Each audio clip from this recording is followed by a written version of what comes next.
Kicked out at 16 for my entitled twins pregnancy, now they want to move in with me. I always knew I was unwanted, and I'm not saying that in the whole, oops, I was an accident way. I mean, my parents actually said they wish they only had one kid, my twin sister.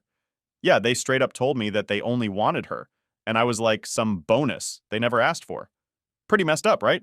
So, growing up, it was like I was living in someone else's family.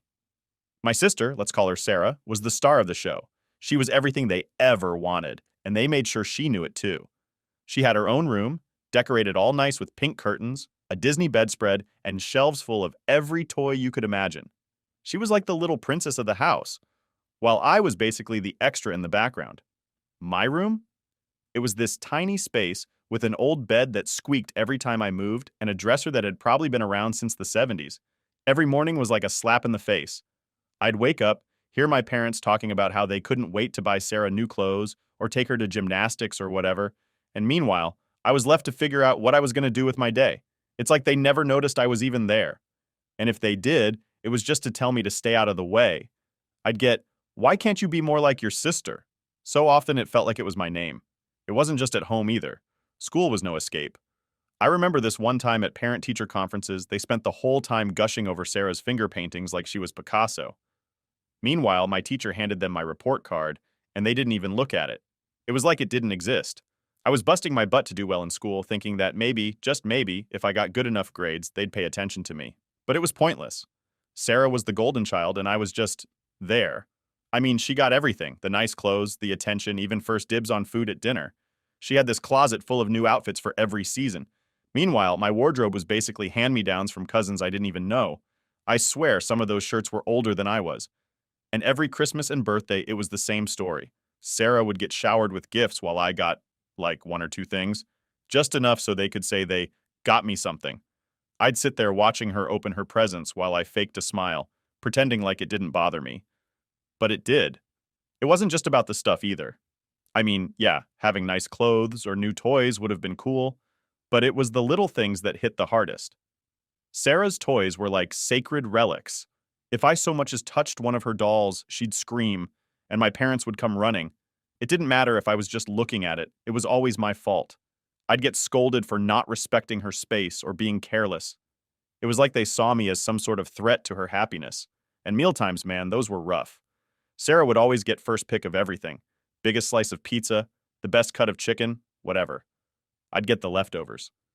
And if I complained, my mom would shoot me this look and say, "Be grateful you're getting anything at all."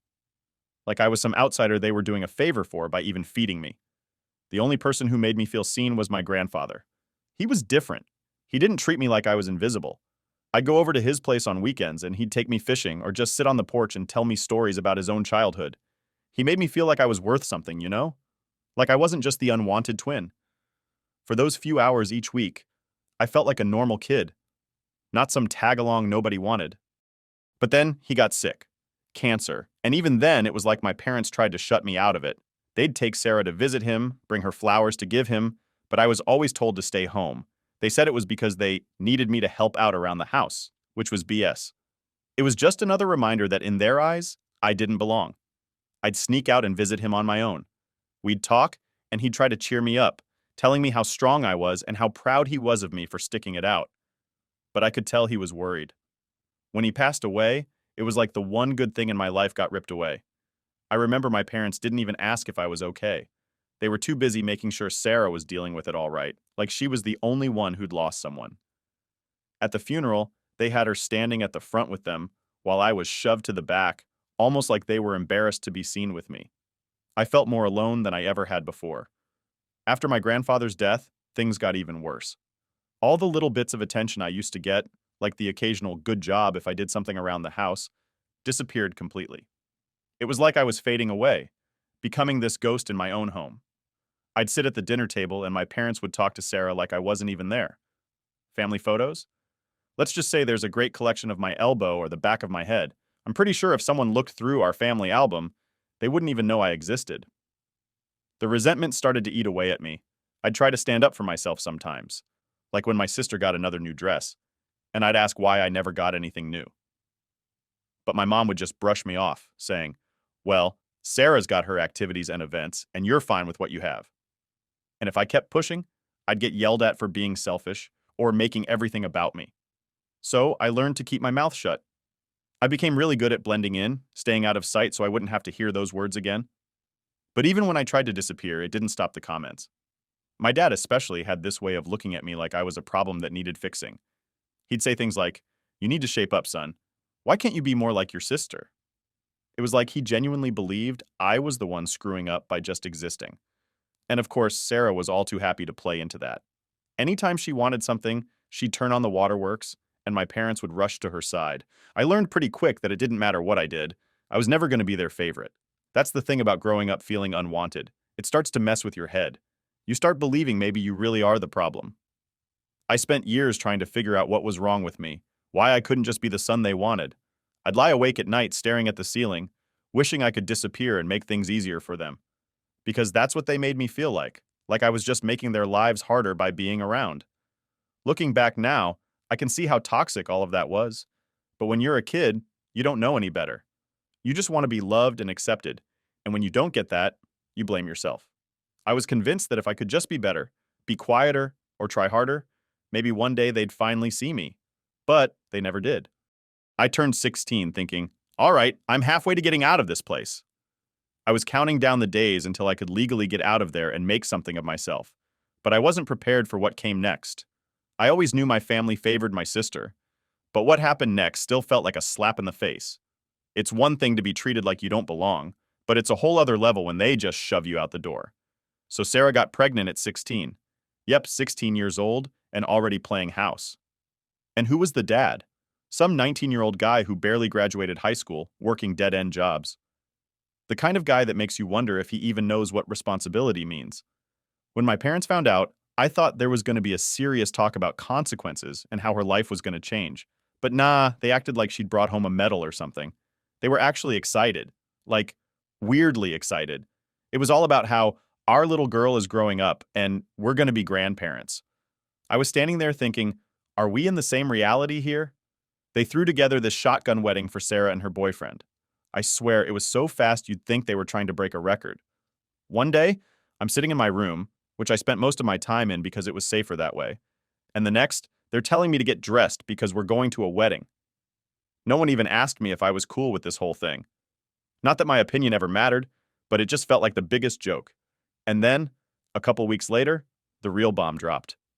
My mom calls me downstairs, and she's got this smile on her face that I've learned over the years to hate. It's the same one she uses when she's about to say something she knows I'm not going to like. She starts talking about how, with Sarah's new baby coming, they're going to need more space. I'm sitting there thinking, okay, why are you telling me this? And that's when she drops it. We need your room for the baby. I was stunned. My room? The one place that was actually mine, even if it was the smallest, crappiest room in the house?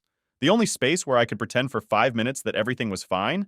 I tried to argue, like, what am I supposed to do then? And my mom just shrugs and says, you're old enough to figure it out. She actually told me I should be grateful they let me stay there as long as they did. I was 16. How was I supposed to figure it out on my own? I didn't have anywhere to go, and they knew it. But they didn't care. They just needed to make room for the precious grandchild, and I was the easiest one to get rid of. I remember my dad just standing there with his arms crossed, backing up my mom like he always did. He goes, look, you're a young man now. It's time you start taking responsibility for yourself. As if it was totally normal to kick your teenage kid out because your golden child decided to play grown-up.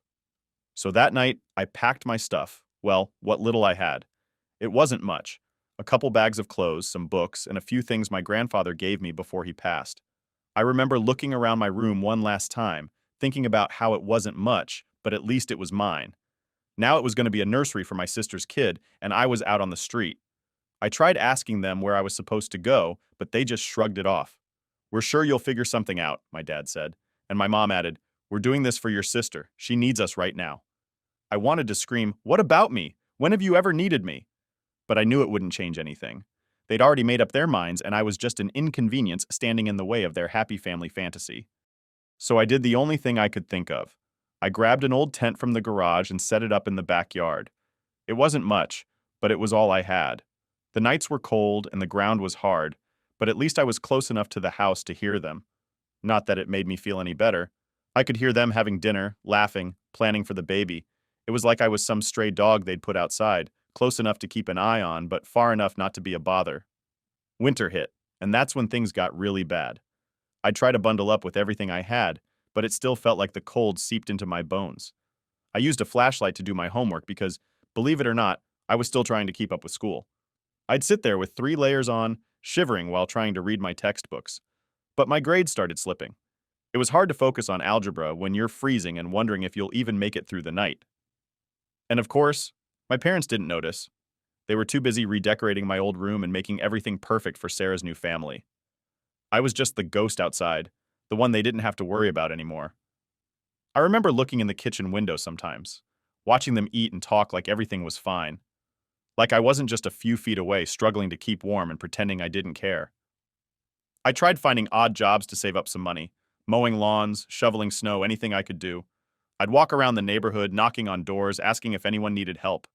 Most people looked at me like I was some kind of beggar, but a few gave me work, and I was grateful for every dollar I made. It wasn't much, but it was enough to get food. I'd sneak back to my tent with a sandwich or some leftovers, pretending like I was camping out by choice. The worst part was knowing that if my grandfather were still alive, he wouldn't have let this happen. He would have taken me in, no questions asked. But without him, I was alone. I thought about going to a friend's house, but I knew my parents had already spun their version of events to everyone in our small town. I was the troublemaker who couldn't live under their rules. They made it sound like it was my choice to live outside. It was all about making sure their perfect little family image stayed intact. One night, while I was lying in the tent, listening to the wind whip around outside, I realized I couldn't keep doing this. I had to figure something out because they sure weren't coming to help me. That's when it hit me. They never cared. They'd pushed me out without a second thought. I was nothing to them, just some extra baggage they didn't want to deal with. So, I made a decision. I was done trying to win their approval. I was done being the kid they ignored and blamed for everything. If they didn't want me, fine. I was going to figure things out on my own. I didn't know how yet, but I knew one thing for sure. I wasn't going to stay in that backyard forever, hoping they'd let me back in. I was going to find a way out, and I was going to make it, with or without them.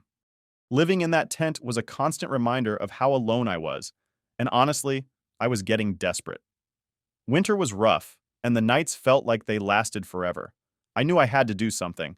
I'd been saving up what little money I could scrape together, doing odd jobs around the neighborhood, but it wasn't enough to make any real difference. I'd go to sleep with my hands aching from the cold and my stomach growling, thinking, this can't be my life forever. One day, after school, I was still trying to go, even though my grades were tanking. I found myself standing outside a local bakery. I used to walk past it all the time, smelling the fresh bread and pastries. That day, I was hungrier than usual. I must have looked like a mess, standing there staring at the display window, because the owner, this old guy named Frank, came out and asked me if I needed something. I didn't really know what to say, so I just kind of shrugged it off, trying to play it cool. But Frank wasn't buying it. He saw right through me. He was one of those no-nonsense types with this gruff voice and a look that said he'd seen his fair share of tough times. He asked, "You looking for work, kid?" I didn't even think twice before nodding. I figured it was my shot. He said he needed someone to sweep the floors, help with deliveries, and clean up the place. Nothing fancy, but he'd pay me cash and throw in some day-old bread. It felt like I'd hit the jackpot. I wasn't going to sleep in that tent with an empty stomach anymore. The first day on the job was rough. The bakery opened early, and when I say early, I mean before the sun even thought about coming up. I was up at 4 a.m., making my way there while the world was still dark. But the moment I walked through those doors, the warmth hit me, and I was like, yeah, I can do this. Frank showed me around, pointing out what needed to be done, and gave me the rundown of his no slacking rule. The work was hard, and my back ached from mopping floors and lifting heavy bags of flour, but I didn't care. I had a place to be, and it felt good to be doing something useful. Frank wasn't the warm and fuzzy type, but over time, we started talking. He'd tell me stories about how he'd opened the bakery years ago, right after his own dad kicked him out for being a screw-up. He'd managed to build it up from nothing, and I think he saw a little bit of himself in me. He started giving me advice, like how to budget my money, and even offered to teach me how to make some of the simpler pastries. It was weird, but for the first time in a long time, I felt like someone actually gave a damn about what happened to me. After a few weeks of working there, Frank told me he had a small room above the bakery that no one was using. It was basically a storage space, but he said I could crash there if I wanted. It was a step up from the tent, and I was beyond grateful. I moved my stuff in that night. The room was tiny, with a single bed and a window that barely opened, but it was warm, and I finally had a roof over my head. It was the best sleep I'd had in months. Waking up every day and having a place to go felt like a huge deal. I threw myself into the job. I figured if Frank was giving me a chance, the least I could do was work my butt off. I learned how to knead dough, how to make the perfect loaf of bread, and even how to whip up a decent apple pie. Frank was tough, but he was fair, and he'd give me a nod or a grunt when I did something right. It wasn't much, but those little moments meant everything to me. One day after my shift, Frank sat me down. He had this serious look on his face, the kind that made me think I was in trouble. But instead, he handed me an envelope. "You've been doing good work, kid," he said. "Here's your first proper paycheck." I opened it, and it was more money than I'd ever seen in one place before. It wasn't a fortune or anything, but it was enough to make me feel like I was finally on the right track.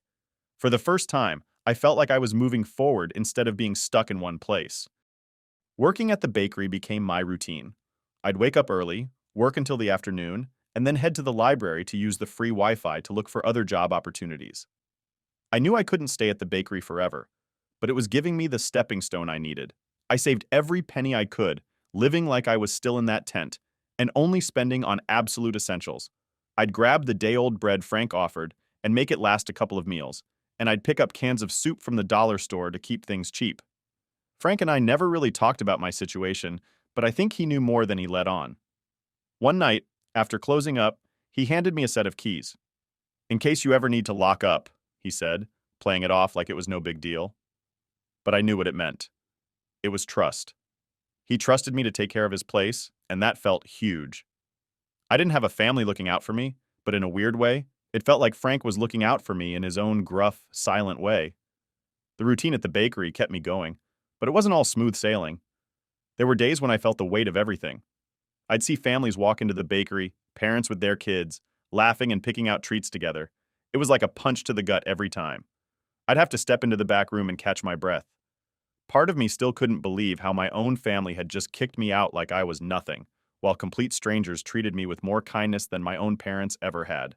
But I wasn't going to let those thoughts drag me down. Frank always told me, you either let life beat you, or you get up and beat it right back. It became kind of like a mantra for me. I wasn't about to give up, not after everything I'd been through. Every day I'd go back to that room above the bakery, and I'd make myself a promise. I was going to keep going, keep pushing, and I was going to build something better for myself. One morning, Frank came in looking more tired than usual. I asked him if everything was okay, and he just grunted and said something about getting old. But he gave me this look that felt almost like a warning, like he was trying to tell me not to get too comfortable. I didn't think much of it at the time. I just figured he was having a rough day. But those words stuck with me. I knew he was right. I couldn't stay at the bakery forever. It was a safe place, yeah, but I needed to start thinking bigger. So I started asking around for more work. I picked up extra shifts at a local convenience store and even helped out with landscaping on weekends. Anything to make a few extra bucks. It wasn't easy balancing everything, but I was determined to save enough to move on to something better. The more I worked, the more I felt like I was finally in control of my own life. It was tough, and some days I was dead tired, but I kept reminding myself why I was doing it. I didn't want to just survive. I wanted to build a life where I didn't have to depend on anyone but myself. Looking back, I think about how lucky I was to have found Frank and that bakery. It wasn't just a job. It was the first real step toward getting my life together. And even though things were still uncertain, for the first time, I felt like I had a shot. A real one. I wasn't just the unwanted kid in a tent anymore. I was someone who was making things happen, even if it was one small step at a time. And that was enough to keep me going. After a few years of working my butt off and saving every penny, I finally did it. I bought my own house. It wasn't anything huge or fancy, just a small 3-bedroom place on the edge of town. But it was mine. I can't even describe how it felt walking through those doors for the first time, holding the keys and knowing that this was my space. I stood there in the empty living room, looking around at the bare walls, and felt this rush of pride. I'd done it. I'd made it. And I'd done it without any help from my so-called family. I spent the first few weeks living there without much furniture. Just an air mattress and a couple of cardboard boxes that doubled as a table and a chair. It was rough, but I didn't care. Every morning, I'd wake up and remind myself that this was my place. No one could kick me out. No one could tell me I didn't belong. I started slowly furnishing the place, little things here and there as I could afford them, a couch from a thrift store, a cheap dining table, stuff like that. It was coming together, and with every piece of furniture I brought in, I felt like I was building a real home. Then one day, when I was just starting to feel settled, my doorbell rang. At first, I didn't think much of it. I figured it was a delivery or maybe one of the neighbors stopping by. But when I opened the door, it felt like I'd been punched in the gut. There they were, my parents, Sarah, her husband, and their 3 kids. All of them standing on my porch, smiling like nothing had happened, like they hadn't kicked me out years ago and left me to fend for myself. My mom was the first to speak. "Surprise!" she said, like she was announcing some grand reunion. "We heard you bought a house. We're so proud of you." I just stood there, gripping the doorknob, trying to keep my face neutral. Part of me wanted to slam the door right in their faces, but another part of me was just in shock. I hadn't seen them in years, and now here they were, acting like everything was fine. Sarah pushed her way forward, her baby on her hip, and looked around my entryway like she was appraising it. "Nice place, bro. You've really done well for yourself." And that's when it hit me. This wasn't just a friendly visit. They were here for something. My family had only ever shown up when they needed something. My dad cleared his throat, looking like he was about to give one of his fatherly speeches.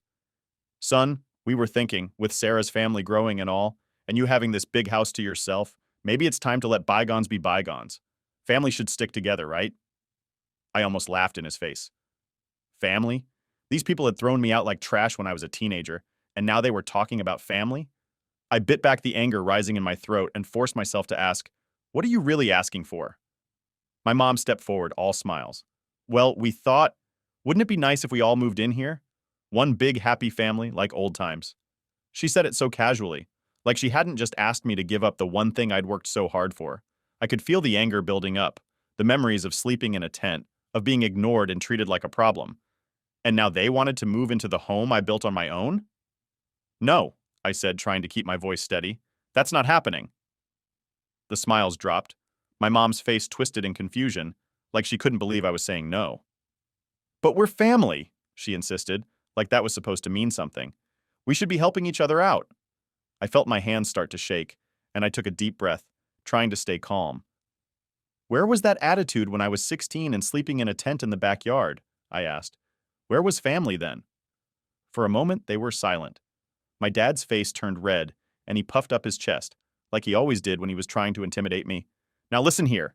"No, you listen," I cut him off. "I built this place on my own, without any help from you. I worked every day to get where I am, and I'm not letting you waltz in here like nothing happened. This is my home, and you're not welcome here." Sarah's face twisted into this fake hurt expression. "Come on, don't be selfish. We need the space, and you owe us." That was the final straw. "I owe you?" I snapped. "I don't owe you anything. You all kicked me out when I was a kid, left me with nothing, and now you think you can just show up and take over? Get out." My dad's face turned even redder, and for a second I thought he was going to start yelling. But he just stared at me, like he was seeing me for the first time. Maybe he finally realized I wasn't that scared kid anymore, the one who used to back down whenever he raised his voice. I wasn't backing down now. My mom tried one last time, her voice softer like she was trying to guilt me. "We know we've made mistakes, but we're trying to make things right. We just want to be a family again." But I wasn't falling for it. "You want to be a family now that I have something you want," I said. "But that's not how it works. I've moved on, and you need to do the same." They stood there for a few more seconds, staring at me like they couldn't believe what they were hearing. But eventually they turned and left, getting into their car without another word. I watched them drive off, feeling this strange mix of anger, relief, and sadness.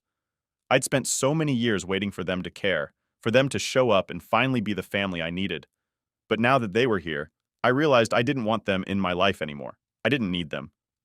I shut the door, leaning against it as I let out a long breath. My hands were still shaking, but there was this sense of freedom washing over me. I'd finally stood up for myself and it felt good.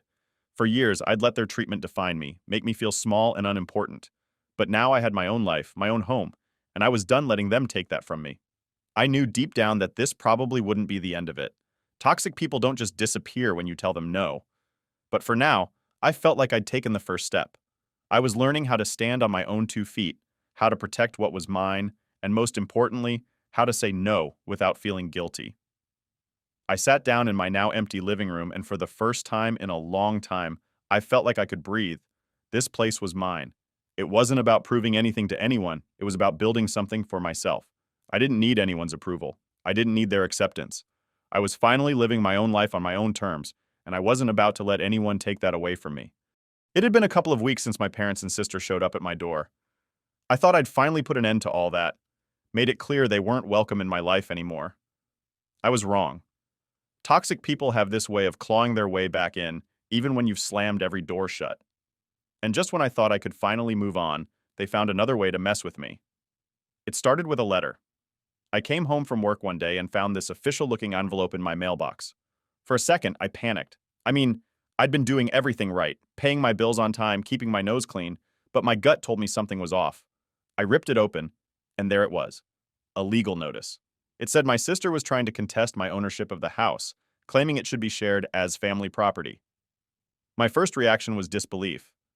I stood there in my driveway, staring at the paper like it was written in some foreign language. They really couldn't let me have this one thing, could they? I called a lawyer the next day. I wasn't about to let them take the one thing I worked so hard for.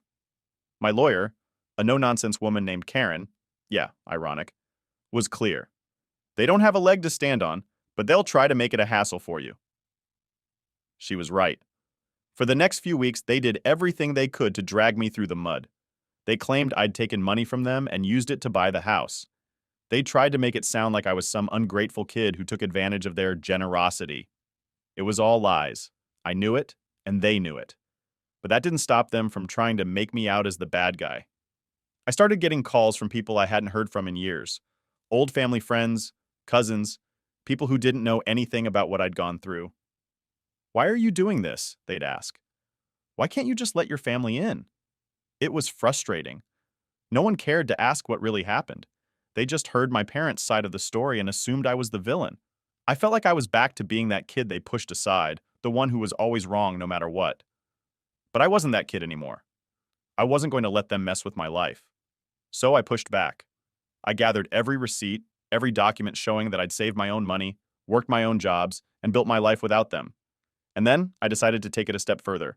I wanted to know exactly how they thought they had any right to my house. So I asked my lawyer to dig into the family's financial records. A few weeks later, she called me into her office. I thought it was just going to be a regular update, but when I walked in, she had this look on her face, like she'd found something big.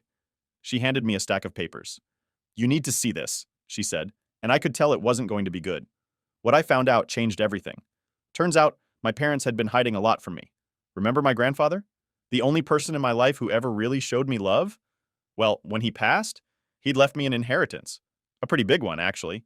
The money was supposed to go to me when I turned 18, but my parents had managed to get control of it through some loophole.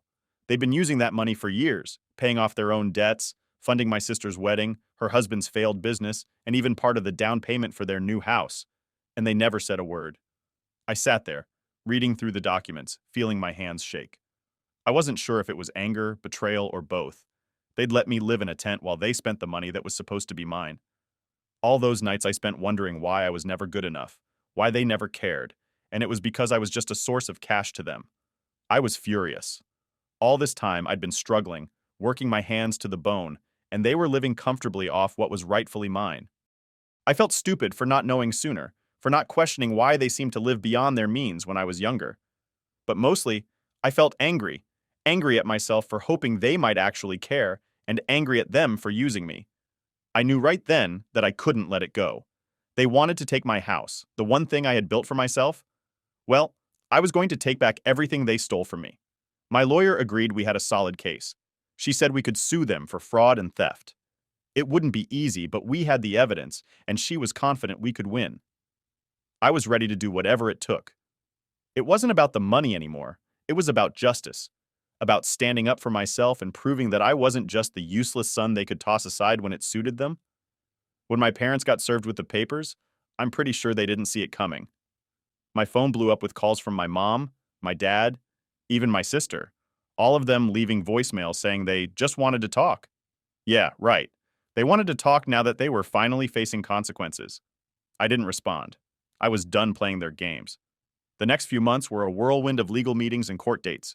They tried everything to make me look like the bad guy, painting me as some ungrateful child who just wanted to hurt his own family. But the evidence spoke for itself. Every time they tried to pull some sob story, my lawyer would pull out another document showing how they'd siphoned off money that was meant for me. It was brutal, watching them squirm, but it was also the first time I felt like I had power. I wasn't that scared, helpless kid anymore. I was fighting back. When the verdict finally came, it was like a weight lifted off my shoulders. The judge ruled in my favor. They had to pay me back everything they took, plus damages. The look on their faces when the judgment was read was something I'll never forget. For the first time, they couldn't talk their way out of it.